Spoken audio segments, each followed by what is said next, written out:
Assalamualaikum warahmatullahi wabarakatuh.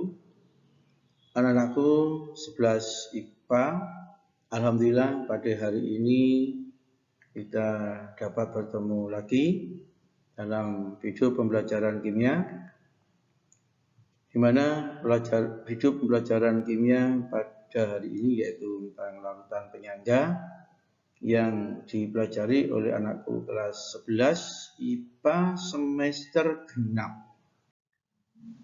Berikut identitas dari Bapak. Nama Dr. Andes Muhammad Usman MPD. Bapak merupakan pengajar di SMA Negeri 11 Surabaya.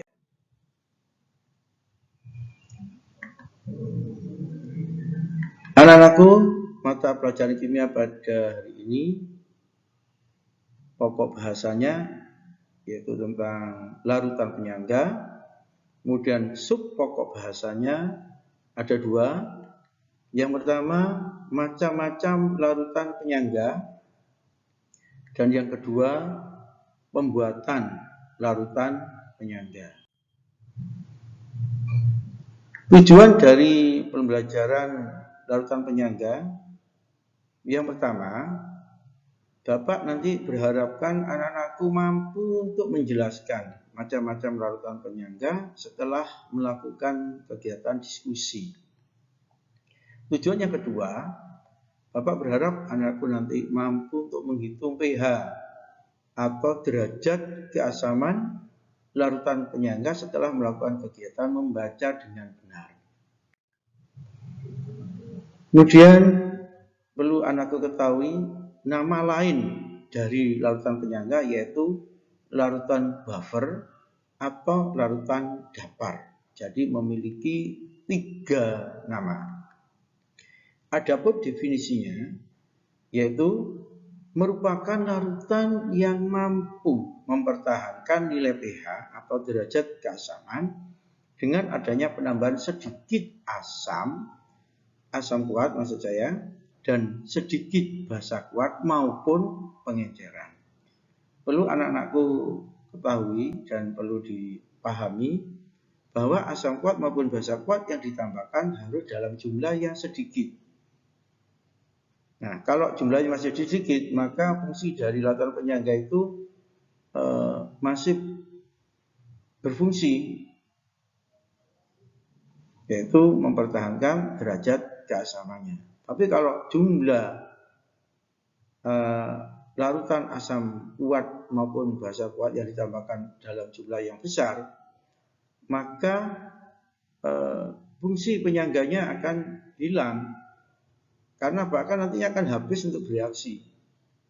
Tidak mampu lagi untuk mempertahankan derajat keasamannya atau pH. Berikutnya, sub pokok bahasa yang pertama yaitu macam-macam larutan penyangga. Larutan penyangga asam. Larutan penyangga yang bersifat asam pada akhir reaksi. Hal ini dikarenakan pada akhir reaksi itu asam lemah masih tersisa. Sehingga pada larutan tersebut ada sifat asamnya. Yang dikatakan sebagai larutan penyangga asam. Untuk mencari konsentrasi dari asam atau H positifnya, kita masukkan dalam hitungan Ka dikalikan dengan konsentrasi sisa asam tadi dibagi dengan konsentrasi garam yang terbentuk. Di mana konsentrasi asam sama dengan mol asam dibagi dengan volume total. Begitu juga dengan konsentrasi garamnya sama dengan mol garam dibagi dengan volume total. Karena volume totalnya sama, di mana perlu anakku ketahui volume total di sini merupakan penjumlahan dari volume asam lemah dengan basa kuat saat reaksi berlangsung. Karena sama, maka bisa saling meniadakan, sehingga rumus konsentrasi ion H positif sama dengan Ka kalikan mol asam dibagi dengan mol garam. Dan untuk mencari pH atau derajat keasamannya, tinggal masukkan ke main log konsentrasi dari asam tadi, hasil hitungan kita tadi. Anak-anakku, jenis larutan penyangga berikutnya yaitu larutan penyangga basa. Apa sih yang dimaksud dengan larutan penyangga basa? Yaitu larutan penyangga yang bersifat basa pada akhir reaksi. Kenapa dinamakan larutan penyangga basa? Karena pada akhir reaksi itu basa lemahnya masih tersisa, sehingga larutannya otomatis bersifat basa. Karena merupakan penyangga, maka dinamakan larutan penyangga basa. Rumusan untuk mencari konsentrasi ion UH- atau ion hidroksidanya sama dengan Kb atau konstanta basa dikalikan dengan konsentrasi basa, sisa basa tadi itu dibagi dengan konsentrasi garam yang terbentuk. Karena merupakan konsentrasi, maka basanya sama dengan mol basa dibagi dengan volume total, begitu juga dengan konsentrasi garam, berarti mol garam dibagi dengan volume total. Volume total di sini merupakan hasil perpaduan atau gabungan dari volume dari basa lemah dengan asam kuat saat reaksi berlangsung. Karena volume totalnya sama, maka bisa saling meniadakan, sehingga rumusan untuk mencari ion konsentrasi UH-nya sama dengan Kb kali mol basa dibagi mol garam. Bila sudah ditemukan hasil hitungan, maka mencari pH, yaitu sama dengan main log konsentrasi UH- yang merupakan hasil hitungan dari Kb dikalikan dengan mol basa dibagi dengan mol garam. Untuk pH-nya, tinggal masukkan rumus 14 dikurangi hasil hitungan pH. Berikutnya, sub pokok bahasan yang kedua yaitu pembuatan larutan penyangga. Yang pertama, pembuatan larutan penyangga asam. Ya, ada dua cara. Cara yang pertama, dengan mereaksikan asam lemah atau Ha dengan garamnya yang mengandung basa konjugasi dari ion A negatif. Nah, untuk mencari harga konsentrasi ion H positifnya, kita langsung masukkan rumus. Jadi secara instan ya. Karena di sini konsentrasi asam lemahnya sudah diketahui, begitu juga dengan garamnya. Sehingga tinggal masukkan ke rumus. Contoh soal 50 ml larutan asam asetat 0,1 molar direaksikan dengan 50 ml larutan kalsium asetat 0,1 molar dengan tetapan asam atau Ka asam asetat yaitu 1 kali 10 pangkat min 5. Yang ditanyakan berapakah pH larutan yang terbentuk. Ya, penyelesaian dari persoalan tadi, yang pertama kita mencari jumlah milimol dari asam asetatnya. Diperoleh volume 50 ml milik dari asam asetat dikalikan dengan konsentrasinya yaitu 0,1 kita buat dalam milimol per mililiter diperoleh 5 milimol untuk mol dari asam asetat. Kemudian mol dari garamnya yaitu kalsium asetat, volume kali konsentrasi yaitu 50 ml dikalikan 0,1 milimol per mililiter diperoleh 5 milimol. Nah, garam dari kalsium asetat ini bila kita ionisasi akan diperoleh persamaan reaksi seperti ini, yaitu kalsium asetat 2 kali terionisasi menjadi 2 CH3CO- dan 1 CH2 positif, semuanya dalam bentuk larutan. Kemudian bagaimana cara mencari milimol basa konjugasi CH3CO-? Kita lihat persamaan koefisiennya. Di sini ada koefisien 2, kemudian garamnya 1, berarti 2/1 dikalikan dengan milimol milik kalsium asetat. 2 kali 5 sama dengan 10 milimol. Volume total, seperti yang sudah Bapak sampaikan tadi, merupakan volume gabungan dari milik asam dengan garamnya. Atau milik dari basa konjugasinya, yaitu 50 ditambah 50 sama dengan 100 ml. kita masukkan dalam rumus konsentrasi H positif sama dengan Ka kali konsentrasi asam dibagi konsentrasi garamnya. Sama dengan 1 kali 10 pangkat min 5 dikalikan 5 per 100 dibagi dengan 10 per 100 diperoleh hasil hitungan 5 kali 10 pangkat min 6. pH tinggal masukkan rumus sama dengan min log dari konsentrasi H+ yaitu 5 10 pangkat min 6 sehingga pH sama dengan 6 min log 5. Itu anak-anakku ya. Jadi sangat mudah dalam mencari pH. Langkah pertama anak-anakku harus mencari konsentrasi dari H positifnya ya. Oke, kita lanjutkan. Ya. Nah ini, cara yang kedua dalam pembuatan larutan penyangga asam dengan cara mereaksikan asam lemah berlebih. Ini ada kata-kata berlebih ya. Jadi jumlahnya harus lebih banyak dengan basa kuat. Jadi asam lemah yang berlebih direaksikan dengan basa kuat. Pada akhir reaksi, basa kuat habis sedangkan asam lemahnya tersisa. Makanya di situ ada kata-kata berlebih. Contoh soal 50 ml larutan asam asetat 0,2 molar direaksikan dengan 50 ml larutan NaOH 0,1 molar dengan ketentuan konstanta asam dari asam asetat yaitu 1 kali 10 pangkat min 5. Pertanyaannya, berapakah pH larutan yang terbentuk?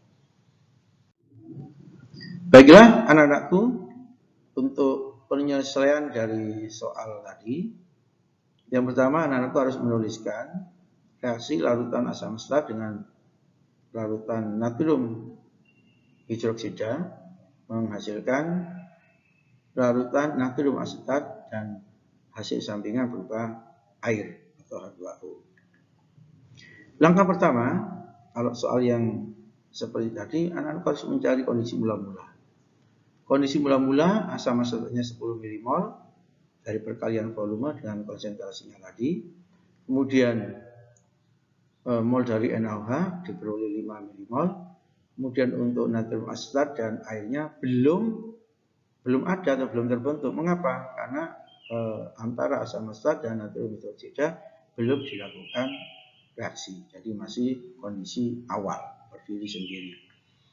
Nah, kemudian saat dilakukan reaksi, ingat yang asam asetatnya tadi kan jumlahnya lebih banyak, kemudian natrium hidroksidanya jumlahnya lebih sedikit, sehingga ini akan habis dalam reaksi. Berarti dia sebagai reaksi pembatas. Nah, untuk mencari berapakah asam asetat yang dibutuhkan dalam reaksi ini, tinggal menggunakan perbandingan koefisien. Koefisien asam asetatnya 1 dibagi dengan koefisien NaOH 1 per 1 dikalikan mol dari natrium hidroksida sehingga diperoleh 5 mmol untuk asam asetatnya. Begitu juga dengan natrium asetat yang terbentuk sebagai garamnya, yaitu 1 per 1 kali 5. Begitu juga dengan hasil sampingannya yaitu berupa air 5 mmol. Setelah dilakukan penghitungan kondisi mula-mula dan reaksi saat bereaksi, maka kita bisa memperoleh akhir yaitu berupa sisa. Pada akhir reaksi, asam asetat tersisa yaitu 5 mmol. Berdasarkan hitungan 10 dikurangi 5. Untuk NaOH sebagai basa kuat habis ya, karena yang tersedia kan 5 mmol, yang dipakai untuk bereaksi juga 5 mmol, sehingga pada akhir reaksi habis.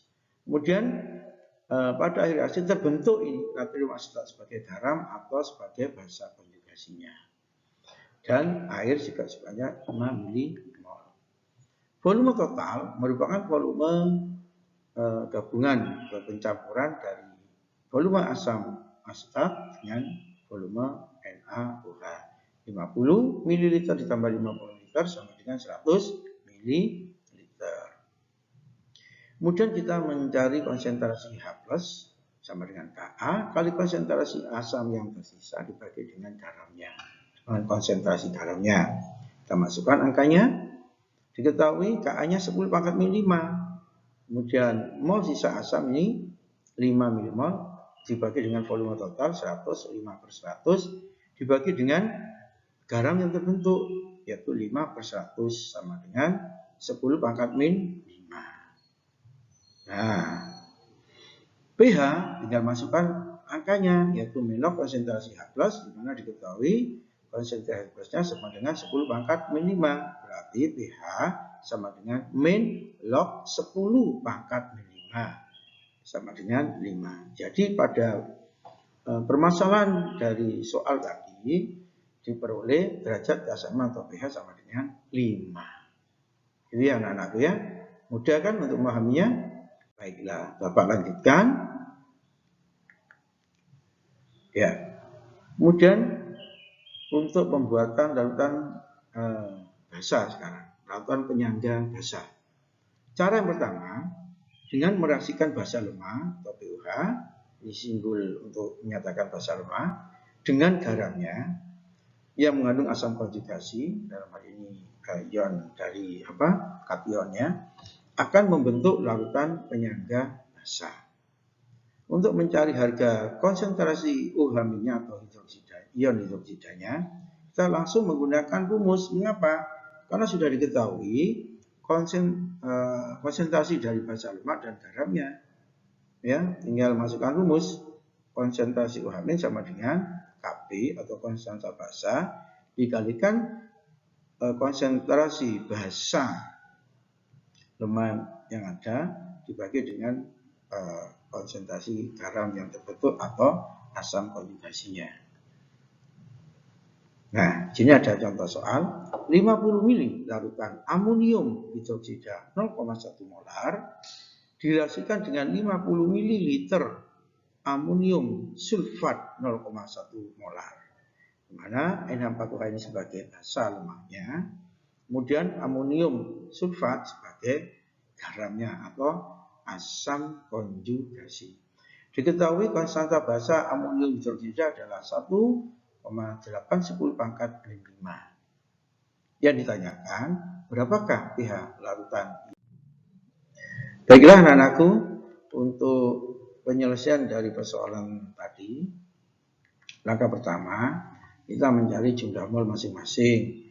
Pertama kita cari jumlah mol dari amonium hidroksida dengan cara volume dikalikan konsentrasi dari amonium hidroksida, yaitu 50 ml dikalikan 0,1 mmol per mililiter sama dengan 5 mmol. Berikutnya kita mencari mol dari amonium sulfat sebagai garamnya atau sebagai asam konjugasinya, sama dengan 50 ml kali 0,1 mmol per mililiter diperoleh 5 mmol. Anak-anakku, amonium sulfat sebagai garam ini bila dilakukan ionisasi akan terurai atau terionisasi menjadi 2 ion amonium NH4 positif 1 dan 1 mol SO42 min. Bagaimana cara mencari milimol asam konjugasi dalam hal ini NH4 positif 1? Kita lihat di sini ada koefisien 2. Berarti jumlah milimol untuk NH4 positif 1 sama dengan 2 kali milimolnya amonium sulfat, yaitu 5. Sehingga rumusannya menjadi 2 kali 5 milimol amonium sulfat sama dengan 10 milimol. Untuk volume total, ini merupakan volume campuran dari volumenya amonium hidroksida dengan volume amonium sulfat, yaitu 50/50 sama dengan 100 ml.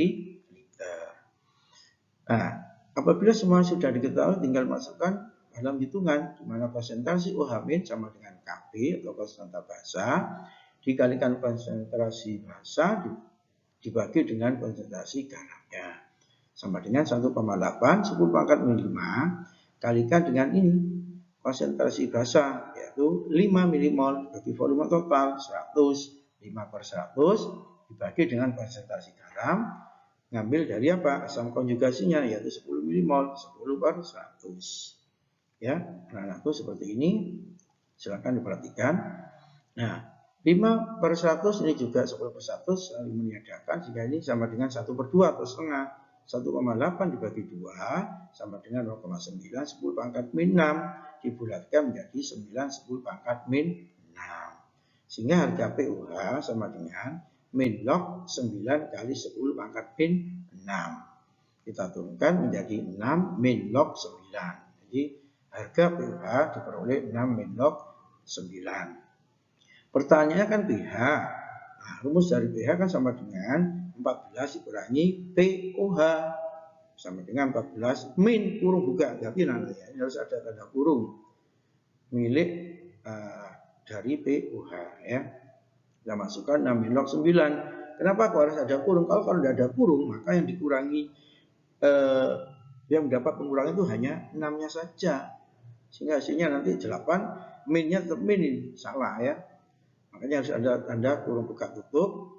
14 dikurangi 6, 8. Min dikurangi min. Sehingga ada positif di sini.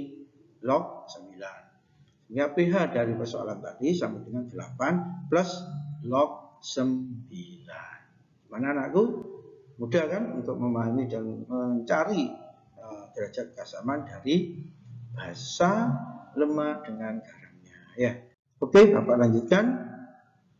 Ya, berikutnya cara kedua dalam membuat larutan penyangga basah. Ya. Dengan cara apa? Yaitu meraksikan basa lemah berlebih. Nah, ini ada kata berlebih dengan asam kuat. Dimana pada akhir reaksi asam kuatnya akan habis, basa lemahnya akan tersisa. Kalau tersisa basa lemahnya, maka larutan penyangga yang terbentuk adalah penyangga basah. Itu ya untuk mempermudah pemahamannya. Ini ada contoh soal.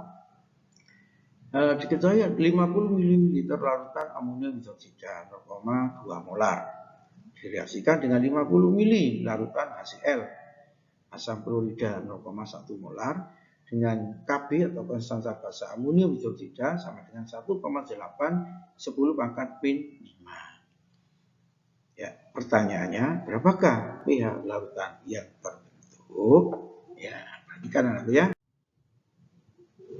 Baiklah anak-anakku, untuk penyelesaian dari pembuatan larutan penyangga basah yang cara kedua, di mana larutan basah lemah berlebih direaksikan dengan asam kuat. Nah, langkah pertama yang harus anakku tempuh adalah menulis persamaan reaksi sekaligus menyetarakan. Ya, mana basah lemah amonium hidroksida yang berupa larutan direaksikan dengan larutan asam klorida sebagai asam kuat, akan diperoleh produk yaitu garamnya yaitu amonium klorida berupa larutan dan air H2O. Nah, kita cari kondisi mula-mula. Nah, bagaimana cara mencarinya? Kita cari mol dari NH4OH. Volume dikalikan dengan konsentrasi diperoleh 10 mmol untuk amonium hidroksida. Sedangkan untuk larutan HCl-nya volume dikalikan dengan konsentrasinya diperoleh 5 mmol. Kondisi awal karena belum direaksikan, maka jumlah mol dari amonium klorida dan H2O belum terbentuk ya. Nah, kemudian saat dicampurkan terjadi reaksi di mana mol HCl yang 5 mmol-nya habis reaksi. Jadi dia sebagai reaksi pembatas ya. 5 mmol larutan HCl habis. Nah, berapakah amonium hidroksida yang dibutuhkan untuk mengimbangi asam klorida yang 5 mmol tadi? Kita menggunakan perbandingan koefisien 1/1 kali 5 mmol diperoleh 5 mmol. Bagaimana garam yang terbentuk amonium kloridanya? Ya, juga menggunakan perbandingan koefisien yaitu 1/1 kali 5 mmol sama dengan 5 mmol. Kemudian H2O yang terbentuk juga sama 1/1 kali 5 mmol sama dengan 5 mmol. Langkah berikutnya yaitu mencari kondisi sisa, merupakan pengurangan dari kondisi mula-mula dengan yang dibutuhkan saat bereaksi ya. Untuk yang basah lemah amonium hidroksida mula-mulanya 10 mmol dipakai berhasil 5 mmol, maka pada akhir reaksi tersisa 5 mmol. Untuk yang HCl-nya semula ada 5 mmol, dipakai 5 mmol, berarti habis, tidak ada sama sekali. Ruas kanan dijumlah anak-anakku ya. Kalau ruas kiri tadi dikurangi, yang ruas kanan dijumlah. Kondisi awal tidak ada, kondisi saat bereaksi terbentuk 5 mmol, sehingga pada akhir reaksi terbentuk 5 milimol ya. Dari tidak ada atau kosong ditambah 5 sama dengan 5 milimol. Untuk H2O juga sama, yaitu kondisi mula-mula tidak ada di saat reaksi terbentuk 5 milimol, maka pada akhir reaksi terbentuk 5 milimol. Volume total. Volume total merupakan volume pencampuran dari volume mili amonium hidroksida dengan volumenya asam klorida atau HCl. 50 ml ditambah dengan 50 ml diperoleh 100 ml. Kemudian angka-angka ini sudah diketahui, maka kita tinggal masukkan ke rumus. Konsentrasi OH- sama dengan Kb dikalikan konsentrasi basa atau sisa basa dibagi dengan konsentrasi garam yang terbentuk. Maka kita masukkan Kb-nya 1,8 10 pangkat 5, konsentrasi sisa basanya ini 5 milimol dibagi 100, 5 per 100, kemudian dibagi dengan garam terbentuk yaitu 5 milimol dibagi dengan 100 ml. Nah, lihat dari hitungan ini diperoleh 5 per 100 dibagi 5 per 100 habis ya, sehingga konsentrasi OH- sama dengan 1,8 10 pangkat min 5 ya. Itu anak-anakku gampang kan? Ya. Oke, pH. pH merupakan min log dari konsentrasi OH- dari hasil hitungan tadi 1,8 10 5. Tinggal masukkan angka, berarti min log 1,8 10 pangkat min 5. Kemudian kita turunkan menjadi 5 min log 1,8. Mudah kan anaknya? Mudah, gampang sekali. Di matematika anakku sudah dapat materi tentang logaritma ya. Tinggal diterapkan di sini ya. Oke, pertanyaannya kan pH, berarti pH sama dengan 14 min pUH. pUH 5 min log 1,8. Hati-hati anak-anakku, harus ada tanda kurung buka tutup ya. Mengapa? Kali ada dua angka yang cukup perlu dapat perhatian khusus karena di sini ada minnya ya. Sehingga kalau kita masukkan dalam rumusan 14 min kurung buka 5 min log 1,8 kurung tutup. 14 kurangi 5 9 min dengan min. Nah, maka menjadi positif log 1,8. Gimana anakku?